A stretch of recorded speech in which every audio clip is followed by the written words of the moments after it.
Hello, welcome to Web of Stories. My name is Melinda. I am here with my weekly wrap-up, and once again, it's going to be short because I only finished one book last week. As I have said, I'm feeling a little slumpy, but I am still reading. You will hear more about my slumpiness on Tuesday because I have a whole tag coming out about it. But to kind of beef up this video, I'm like I did last week when I combined it with the pre-order palooza, I am going to announce my classics catch-up books for 2026. I'll do that after I tell you about the one book I read. In the meantime, this has been kind of a crazy week. And I realized that it's not going to get any less crazy because this week was crazy. And then we're coming up on Thanksgiving. And then it'll be Christmas. We're just in a crazy time of the year. Yesterday, I had a very full day. I had... in the morning, my church had a table at a holiday bazaar that I helped set up for and was there for a little bit. And then I had a Girl Scout orientation meeting, and then I had a book club. But the book club ended up being just me and one other person, which was fine. We had enough to talk about. That other person was not Bookish Best Friend. Bookish Best Friend sent a picture 2 hours before book club of her sitting by the pool in Hawaii reading. So, no sympathy for her. I think she's on her way back to town today, Sunday. But I will tease her forever about that. Anyway, the book I finished this week was an audiobook, and it is a 5-star audiobook. It's one I highly recommend, with a little bit of a caveat here. And the book is Finding My Way, a Memoir by Malala Yousafzai.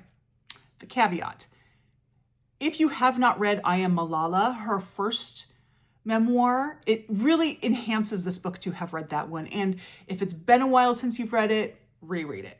Because that one was a lot of her life. And then when she was shot in the head by the Taliban, that happens at the end. And it's everything leading up to that. And that's a good setting for this book, which really kind of picks up as she goes to Oxford. And it's her dealing with the aftermath of all that. Not just, being the victim of a terrorist attack, but also being thrust onto the world stage and all the demands put on her, and just being a young woman, being a woman of a certain faith that doesn't always match up with society. There's a lot that goes on in there. So this did just come out. Malala is currently on book tour tonight. She's in Portland. I'm not going to go see her because this week was crazy enough as it was. I would love to go see her. She's on stage with Ton French. I think that would be great. But anyway, we start this one. I've talked a little bit about it before. So the first thing we kind of get is a little bit about her, having a hard time at high school in Birmingham, England, where she and her family settled after the terrorist attack. She had a hard time making friends. It was very different from where she came from. She didn't leave Pakistan because she didn't like it. She loved Pakistan. She loves her homeland. She left it because they were trying to kill her. They being the Taliban, not Pakistan in general. So there's a lot there. So then she gets into Oxford, and she goes off to Oxford. And college is just, anyone who's ever read a campus novel knows college can be dramatic. And there's a lot of just sort of the college stuff that we all go through when she went to university, when she went to Oxford, finding your way. Now, she's lived in some ways, a very sheltered life. Because of, her religion, there was a level of shelteredness that was expected in her religion that wasn't really, part of what other people would have gone through before they went to college. There's also the fact that by the time she goes to college, she's already won a Nobel Peace Prize. There's even a talk about it, she didn't want to put down that she'd won a Nobel Peace Prize on her college application, which I thought was funny. I'm like, yeah, but that is really, because it's kind of bragging. But I think if you win a Nobel Peace Prize, you get to brag. Plus, everyone, if you see Malala Yousafzai, you know who she is. She's definitely one of the more famous Nobel Peace Prize winners. And then she gets, life is when you're on your own. College for a lot of people is the first time they're on their own. And she starts encountering some of those things that might challenge the way she's always been living. And then something happens. You'll have to read to find out. But this sparks her to start having flashbacks to being shot. And she's suffering from very, very serious PTSD. Panic attacks, are, I mean, you think you know panic attacks, and then there's Malala's panic attacks. And if you think about it, like, you know, so someone, I mean, she was shot at personally. I'm not trying at all to diminish, you know, soldiers, military who were shot at and have PTSD. That's horrible. She was targeted. I mean, I'm not trying to diminish theirs at all. I'm just saying it's a little bit different.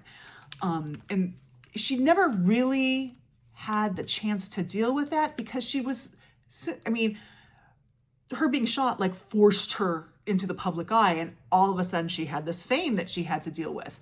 She also deals with trying to balance being a very famous person and being a college student. You know, how do you do that? And then, of course, there are boys. There's a whole thing about boys. And if you know Malala, you know that she not too recent past did get married. And so a lot of this is about her meeting her husband and leading up to their marriage. And she's very torn because she does not want to be married. It's nothing personal with him. But she had seen growing up the role women played once they became married in Pakistani society, or the society she was part of, and she didn't want that. And how do you stay faithful to your own culture and the faith you grew up with when you want something so different and you live in a different world? So she's bombarded with all of these different things going on. And then she's having these horrendous panic attacks, and she has to put on a brave face for the world. All of this going on. This woman, oh my goodness, I don't know who else would have been able to survive what she went through. There are times when this memoir goes very dark. And I think that, you know, that the fact that she wrote it so honestly says a lot. You know, she's really, you know, she doesn't hold back on the darkness that she experienced. Come May, when it's Mental Health May, if you're looking for a mental health May book, this one fits perfectly. She talks about seeking help for her PTSD, all of the things that go on with that. But she's also Malala. She's also funny. And she talks about, you know, the fun things like sneaking out to climb on a roof. That was one of her favorite things to do at Oxford. Also, in her last year at Oxford was 2020. We all know what happened in 2020. So Oxford did not finish the way she thought it would. There's all that. There is a scene that kind of made me laugh that involved TGI Fridays takeout. It's delightful. And I read with my eyes, I Am Malala. I listened to this. I think with that experience, I would say you are good either way, listening or reading this. I have purchased a print book for my bookshelf because I loved it so much. Definitely a wonderful, wonderful memoir. So highly, highly recommend Finding My Way by Malala Yousafzai. And I'm just going to tell you now, we might get interrupted. I think my husband just drove up. We'll see. So that was what I finished this week. But now let me tell you about Classics Catch-Up. Now, if you don't know what Classics Catch-Up is, this is something I do where I identify 6 classics that I feel that I should have read by now and haven't. So none of these are rereads. They're all new. This was the first year I did it. So this year I did Passing by Nella Larson. I did What Came After Passing? Madame Bovary by Gustave Flaubert. I did, what else did I do? I did The Grapes of Wrath by John Steinbeck. I did, what did I do? Oh, okay. I'm sorry, I don't even have, let me go through this again. I did Passing by Nella Larson. I did Madame Bovary by Gustave Flaubert. I did The Grapes of Wrath by John Steinbeck. I did North and South by Elizabeth Gaskell. There we go. And I did Haunting of Hill House by Shirley Jackson. And I have yet to do, in December, I will be doing, and if anyone would like to buddy read with me, let me know. I'll start a Voxer room for it. I will be doing The Moonstone by Wilkie Collins. So those were my 2025 books.